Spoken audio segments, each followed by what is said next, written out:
Club of কনকাইয়ে 2025-এ বসন্ত উৎসব রাঙিয়ে দিয়ে যাও আমরা শুরু করছি। কথায় বলে অভিজাত বাঙালির দোল এবং দুর্গোৎসব না করলে তার আভিজাত্য থাকতো না। লক্ষ্য করে দেখুন, দুটো শব্দ একসঙ্গে উচ্চারিত হতো, দোল এবং দুর্গোৎসব। তার মানে দুর্গোৎসব যতটা বাঙালির কাছে মূল্যবান এবং গুরুত্বপূর্ণ, দোলটাও ঠিক সেইভাবে ছিল। এবং আমরা অনেকেই জানি না কাকে বলে দোল, কাকে বলে হোলি এবং তার সঙ্গে বসন্ত উৎসব, এই তাৎপর্য। তো আমরা লায়ন্স ক্লাব অফ কন্টাই আমরা তো সারা বছর সেবামূলক কার্য করি। সেবা মানে দেওয়া, দান, সবকিছু যেটা গিফট। এখন আমাদের নিজেদের যদি না থাকে তাহলে আমরা অপরকে দেব কি করে? আমরা যা দিই, শান্তি দিই, সুস্থতা দিই, সুখ দিই, আনন্দ দিই, তো সেগুলো প্রথমে আমার হওয়া দরকার। আমি সেগুলোতে সমৃদ্ধ হব, তারপর আমরা দেব। সুতরাং আমাদের অত্যন্ত গুরুত্বপূর্ণ আমরা নিজেরা যাতে এই সুখ, শান্তি, আনন্দে সমৃদ্ধ হতে পারি।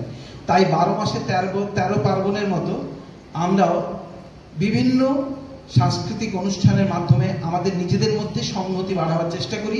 আমরা নিজেরা আনন্দ করার চেষ্টা করি যাতে আমাদের মনটা ভরে থাকে, তা যাতে আমরা মনের আনন্দে সারা বছর অপরের জন্য কাজ করতে পারি। তো সেই উপলক্ষেই আমরা এখানে আজকে এই অন্যান্য সারা বছর ধরে যে যাদের নানা রকম উৎসব হয় তাদের মধ্যে এই একটি উৎসব, দোল উৎসব আমরা পালন করি। আমরা পরস্পরের সঙ্গে আমরা আনন্দ, শান্তি এগুলো বিনিময় করি এবং আমাদের নিজেদের মধ্যে সংগতি আমরা বাড়িয়ে তুলি। তাই আজকে আমাদের নিবেদন রাঙিয়ে দিয়ে যাও। দোলযাত্রা, হোলি এবং বসন্ত উৎসব, আমরা সাধারণ মানুষেরা এই তিনটি উৎসবের মধ্যে কোনো পার্থক্য করি না, কারণ তিনটি উৎসবই রঙের উৎসব। গাছে গাছে শিমুল পলাশ দিয়ে লালে লাল, কোকিলের ডাকের অপূর্ব মূর্ছনা। ফাল্গুন চৈত্র মাস বসন্তকাল।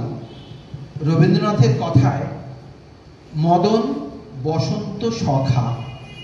সরস্বতী পুজোর দিন অর্থাৎ বসন্ত পঞ্চমী থেকে যে উৎসব শুরু হয় তার চূড়ান্ত রূপ পায় ফাল্গুনের এই দোল পূর্ণিমায়। তাই তো আমরা সবাই মন প্রাণ দিয়ে এই বসন্তের প্রেমের উৎসবের, রঙের উৎসবের আহ্বান জানাই।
কিন্তু দোলযাত্রা এবং হোলি সম্পূর্ণ আলাদা দুটি উৎসব।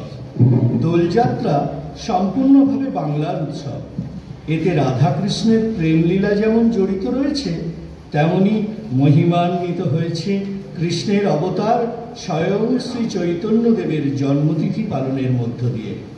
স্বয়ং শ্রী চৈতন্যদেবই আবার বৃন্দাবন থেকে বাংলায় রাধা কৃষ্ণের প্রেমলীলার এই রং খেলার রূপটি প্রচলন করেছিলেন।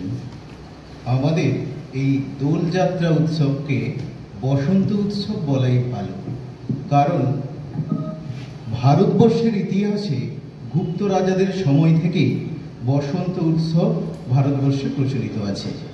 বিশেষ করে প্রাচীন ভারতের বিভিন্ন নৃত্য এবং সঙ্গীতে এই বসন্ত উৎসবের উল্লেখ বারে বারে হয়েছে। পরবর্তীকালে যেখানে অবধারিতভাবেই রাধাকৃষ্ণের প্রসঙ্গ এসে পড়েছে। সত্যি বলতে কি, রাধাকৃষ্ণ এই দোলযাত্রায় অনেক দেরিতে এসেছেন, কিন্তু এসে পড়ার পরেই একেবারে অধিকার করে নিয়েছেন। রাধাকৃষ্ণের আগে যে দোলের ভাবনা ছিল সেটা একেবারেই বসন্ত উৎসব কেন্দ্রিক। রামায়ণেরও এর খুব সুন্দর বর্ণনা রয়েছে। ফাগু খেলি ফাগুনি নদী ছায়ে, হরষে নগর নারী নর নহি বিষরায়। অর্থ, ফাল্গুন মাসে সকলেই ফাগ বা হোলি খেলছেন। এমন আনন্দময় পরিবেশ ছিল যে কারো কোনো দুঃখ বা চিন্তা ছিল না। যখন জনকপুরে শ্রীরাম ও জনক নন্দিনী সীতার বিবাহের প্রস্তুতি চলছিল, তখন গোটা নগর উৎসবের আবহে মোহিত ছিল। এটি স্পষ্ট করে যে সীতারামের বিবাহের সময় জনকপুরে ফাল্গুন মাসে হোলি উদযাপিত হচ্ছিল। নগরবাসীরা অত্যন্ত উৎসাহের সঙ্গে রং খেলে আনন্দ উপভোগ করছিল।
চলত দিবস পন্থী কহ ফাগু কুঞ্জন গুঞ্জত মধুর অনুরাগ।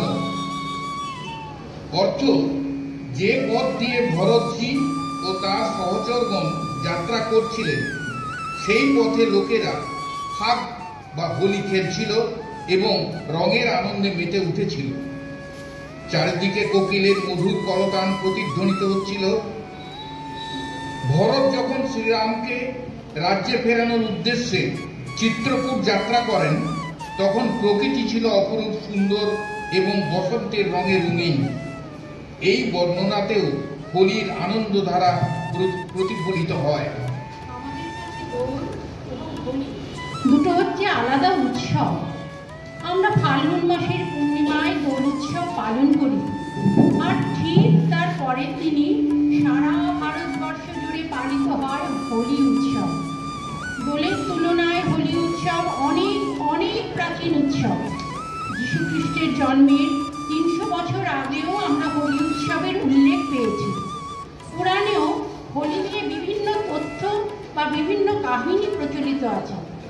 ভৌগোলিকভাবে উত্তর ভারত থেকে শুরু হলেও হোলি কিন্তু সারা ভারতবর্ষ জুড়েই পালিত হয়। হোলি তাই দোলের থেকে অনেক পুরনো এবং তার ব্যাপ্তি অনেক বেশি। দোল কিন্তু বাঙালির একেবারে নিজস্ব উৎসব, কিন্তু বাঙালি যে দোল যাত্রা পালন করে তার পেছনে রয়েছে হোলি উৎসবের অবদান। রাধাকৃষ্ণের লীলা জনপ্রিয় হওয়ার অনেক আগে থেকেই ভারতবর্ষে এই হোলির প্রচলন আছে। দোলের সঙ্গে বৈষ্ণবীয় ভাবধারার কিন্তু মিশে রয়েছে। মনে করা হয় ফাল্গুনী পূর্ণিমার দিনে রাধা এবং অন্যান্য গোপিনীদের সঙ্গে কৃষ্ণ রং নিয়ে খেলছিলেন এবং সেই ঘটনাই কৃষ্ণ ভক্তরা অনুগমন করেন। প্রথমে কৃষ্ণ ভক্তরা অনুগমন করেছিলেন, পরে সারা ভারতবর্ষব্যাপী ভাষা ধর্ম নির্বিশেষে পালিত হয়ে আসছে। এই জন্যই দোলের সঙ্গে যাত্রা কথাটি এসেছে। যাত্রার অর্থ হল গমন করা। শ্রীকৃষ্ণ এবং তার ভক্তদের অনুগমন করাই হল এই দোলযাত্রা। যবে থেকে কৃষ্ণ কথা ভারতবর্ষে প্রচলিত হয়েছে তবে থেকেই শ্রীকৃষ্ণের নামে এই দোলযাত্রা চলছে। দোলে রাধা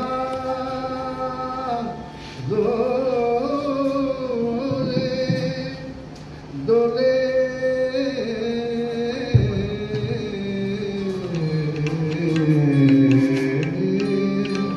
মধু বৃন্দাবনে দোলে রাধা মধু বৃন্দাবনে দোলে রাধা মধু বৃন্দাবনে কৃষ্ণ সনে দোলে দোলে দোলে রাধা মধু বৃন্দাবনে দোলে রাধা মধু বৃন্দাবনে রামিয়া রাঙা ভাগে রামিয়া রাঙা ভাগে দুলিছে অনুরাগে রামিয়া রাঙা ভাগে এ রাঙা এ রাঙা রাঙা ভাগে রাঙা রাঙিয়া রাঙা ভাগে দুলিছে অনুরাগে রাঙিয়া রাঙা ভাগে দুলিছে অনুরাগে তনুতে শিহর লাগে তনুতে শিহর লাগে তনুতে শিহর লাগে মদির পবনে মধু বৃন্দাবনে দোলে রাধা মধু বৃন্দাবনে দোলে রাধা মধু বৃন্দাবনে। বাঙালির জীবনে এই দোলযাত্রাকে আরও যিনি মহিমান্বিত এবং জনপ্রিয় করেছেন তিনি হলেন কৃষ্ণ অবতার শ্রী শ্রী চৈতন্য। আমরা জানি মধ্যযুগ থেকে বাঙালির জীবনযাত্রায় চৈতন্যদেবের এক অসাধারণ প্রভাব রয়েছে। শ্রী শ্রী চৈতন্যদেবের করা ভক্তি আন্দোলন এ যাবৎ বাঙালির জীবনে সব থেকে বড় সামাজিক বা ধর্মীয় আন্দোলন। এই চৈতন্যদেব বাঙালির জীবনে সামাজিকভাবে কিংবা ধর্মীয়ভাবে এক অত্যন্ত গুরুত্বপূর্ণ ব্যক্তিত্ব, যাকে অস্বীকার করার কোনো জায়গা নেই। হ্যাঁ, ধর্ম নির্বিশেষে নেই। চৈতন্যদেব যখন বৃন্দাবনে গিয়েছিলেন তখন তিনি দেখেছিলেন কিভাবে দোল উৎসব পালিত হয়, সেটা তিনি বাংলায় এসে প্রচলন করেছিলেন। এখন রাধাকৃষ্ণের প্রেম লীলা এবং তাদের রং খেলা নিয়ে দোল উৎসব হবে বাংলায়। বৈষ্ণবরা তা পালন করবেন, এটা খুবই সাধারণ ব্যাপার। কিন্তু অন্যান্য ধর্মের মানুষরা এই রং উৎসব গ্রহণ করবেন কেন? সে সময় বাংলার বিভিন্ন ধর্ম এবং জাতপাত নিয়ে প্রচণ্ড বিভেদ। শ্রী চৈতন্যদেব এই রঙের উৎসবের মাধ্যমে সমস্ত ধর্মাবলম্বীদের জাতি ধর্ম নির্বিশেষে সমস্ত জাতপাতের বেড়া ভেঙে এক মহামিলন ঘটালেন। পরবর্তীকালে একই চিন্তাধারায় রবীন্দ্রনাথও কিন্তু এই রঙের উৎসবকে বসন্ত উৎসব নাম দিয়ে সমস্ত জাতি ধর্মের মানুষের মধ্যে ঐক্য এনেছিলেন। এই দোলযাত্রা জনপ্রিয় হওয়ার পেছনে বৈষ্ণব সমাজেরও কিন্তু একটা বিরাট গুরুত্ব আছে। ফাল্গুনী পূর্ণিমা তিথি হলো শ্রী চৈতন্যদেবের জন্মতিথি, আর অপামর বাঙালির কাছে যিনি কৃষ্ণ তিনি তো চৈতন্য, তাই বাঙালির কাছে দোল পূর্ণিমা হয়ে উঠল গৌর পূর্ণিমা বা ফাল্গুনী পূর্ণিমা। হোলি কিন্তু এক সর্বভারতীয় উৎসব। যীশু খ্রিস্ট জন্মের 300 বছর আগে থেকে এর উল্লেখ পাওয়া যায়। এই হোলির সঙ্গে হোলিকা দহন উৎসবের গল্পটিও কিন্তু প্রচলিত আছে। দৈত্যরাজ হিরণ্যকশিপুর ভাইকে স্বয়ং বিষ্ণু বধ করেছিলেন, তাই হিরণ্যকশিপু বিষ্ণুর শত্রু ছিলেন। এদিকে হিরণ্যকশিপুর পুত্র হয়ে জন্মগ্রহণ করলেন প্রহ্লাদ। প্রহ্লাদ কিন্তু বিষ্ণু ছাড়া আর কিছুই জানেন না। হিরণ্যকশিপু তাই প্রহ্লাদকে মেরে ফেলতে চেয়েছিলেন, কিন্তু বারবার ব্যর্থ হচ্ছিলেন। এই সময় তার বোন হোলিকা এসে বললেন তিনি প্রহ্লাদকে নিয়ে অগ্নি প্রবেশ করবেন। হোলিকা বর পেয়েছিলেন আগুনে পুড়ে তার মৃত্যু হবে না। যেহেতু তার অগ্নিতে পুড়ে মৃত্যুর সম্ভাবনা নেই, তাই আগুনে তিনি মারা যাবেন না, কিন্তু প্রহ্লাদ অগ্নিদগ্ধ হবে। কিন্তু বাস্তবে ব্যাপারটা ঘটলো উল্টো। যেহেতু তিনি অসৎ উদ্দেশ্য নিয়ে এই অগ্নিতে প্রবেশ করেছিলেন, তাই অগ্নিদগ্ধ হয়ে হোলিকা মারা গেলেন। প্রহ্লাদ অক্ষত অবস্থায় বেরিয়ে গেলেন। সেই থেকেই হোলিকার দহন উৎসবটি প্রচলিত আছে। এই হোলিকা দহন উৎসব থেকেও অনেকে বলে হোলি উৎসব কথাটা এসেছে। হোলির আগের দিন যে অধিবাস হয় এবং তাতে যে আগুন ধরানো হয় সেটাকেও অনেকে হোলির দহন বলে। সাধারণত ফাল্গুনী পূর্ণিমার আগের দিন সন্ধ্যেবেলা এটি অনুষ্ঠিত হয়। বাংলায় এখনো বুড়ির ঘর পোড়ানো নামে বা ন্যাড়া পোড়া নামে প্রচলিত আছে। সারা ভারতে কিন্তু এটি চাষর উৎসব নামে প্রচলিত। চাষর কথাটা এসেছে চচ্চড়ি বাজনা থেকে। এই চাষর থেকে শুরু হয় পুরো হোলি উৎসবটি। নারী পুরুষ নির্বিশেষে মুক্ত অবস্থায় হই হুল্লোড় করে পালন করে এসেছেন যুগের পর যুগ ধরে। অর্থাৎ হোলি উৎসব কিন্তু গান বাজনা নৃত্য এবং নেশার একটা বিশেষ ভূমিকা আছে। কথিত আছে যশোদানন্দ শ্রীকৃষ্ণের ভারী অভিমান, তিনি কেন কালো আর রাধারানী কেন ফর্সা। মার কাছে তাই অভিযোগ, যশোমতি मैया से बोले नंदलाला, राधा क्यों गोरी मैं क्यों काला। जसोमती मैया से बोले नंदलाला, राधा क्यों गोरी मैं क्यों काला। बोली मुस्काती मैया लालन को बताया, बोली मुस्काती मैया लालन को बताया। काई आधी आधी रात में तू आया, लाडला कन्हैया मेरा ओ लाडला कन्हैया मेरा काली कमली वाला, इसीलिए काला। जसोमती मैया से बोले नंदलाला, राधा क्यों गोरी मैं क्यों काला। राधा क्यों गोरी मैं क्यों काला।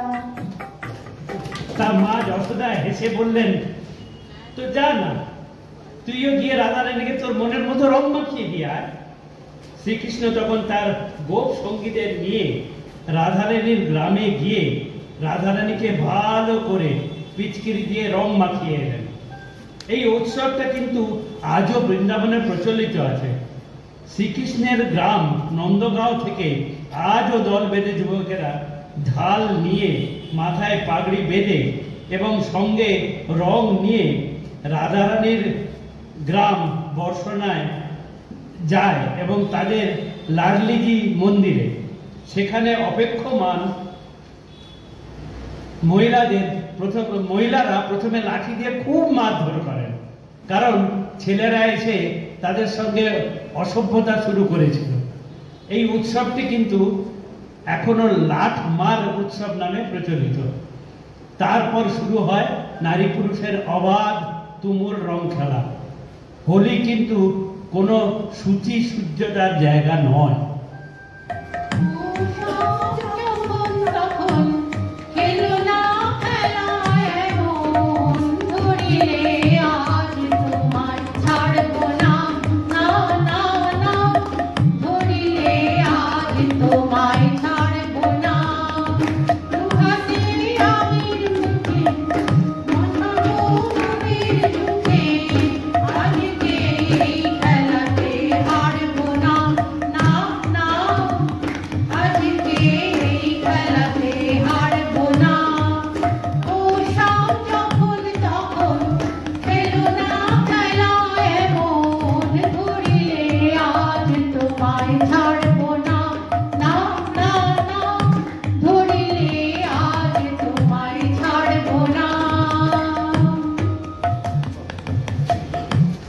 আমাদের প্রাণের ঠাকুর রাধাকৃষ্ণকে চৌদল থেকে তুলে এনে এই দিন দোলায় বসিয়ে দোলানো হয়।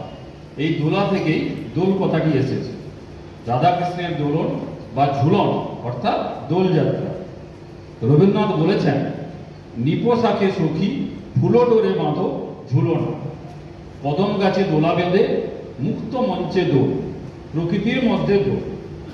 গুপ্ত রাজাদের কালেও এই দোল উৎসব বসন্ত উৎসব নামে পালিত।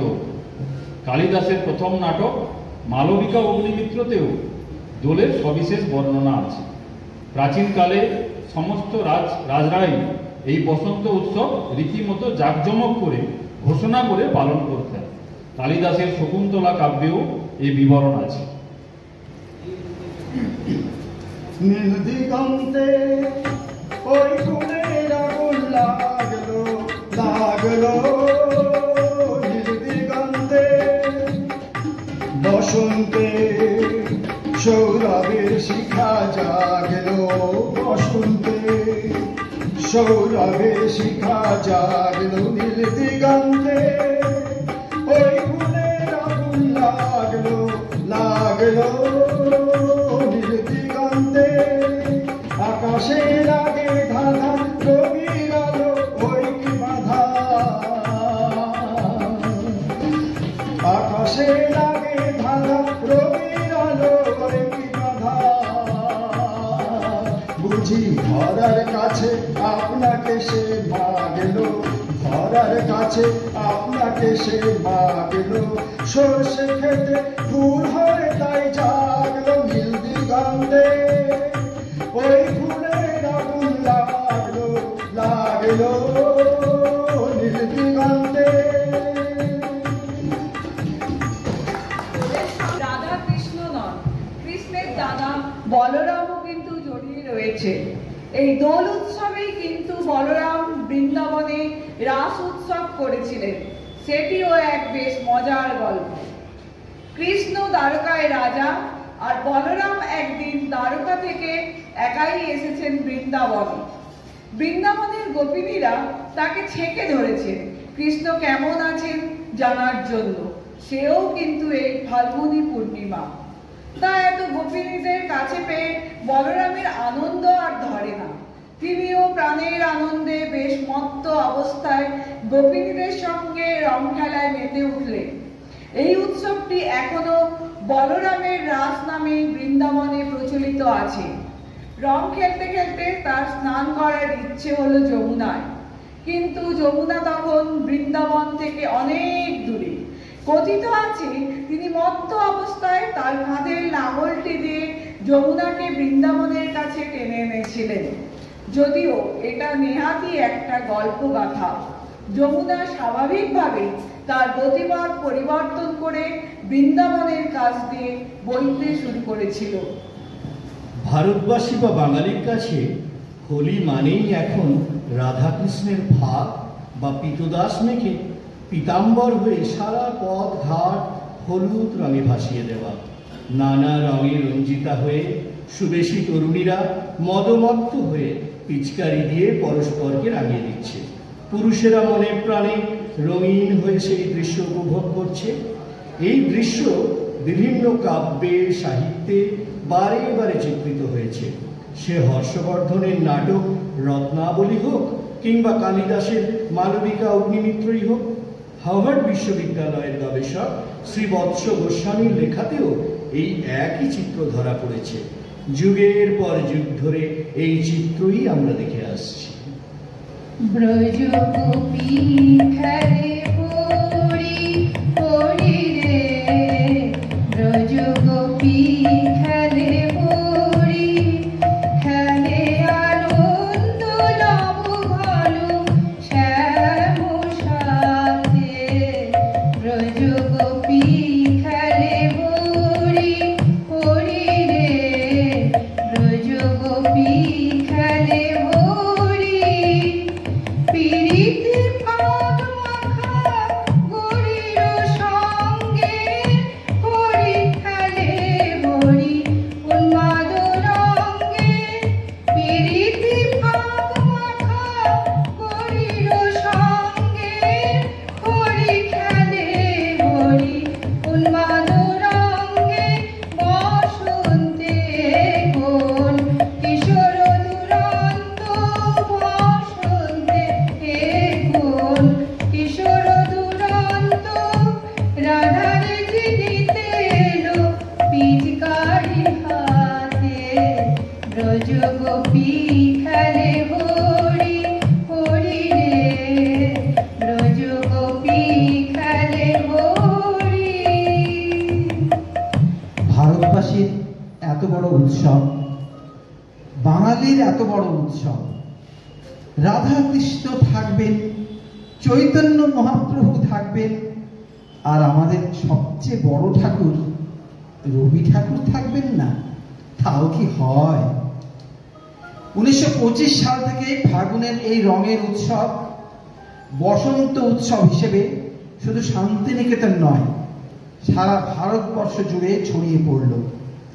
রবীন্দ্রনাথকে ছেড়ে তো বাঙালির কোনো উৎসবই পূর্ণতা পায় না। তাই তাঁর সুরে সুর মিলিয়ে আমরা আজও প্রার্থনা করে চলেছি।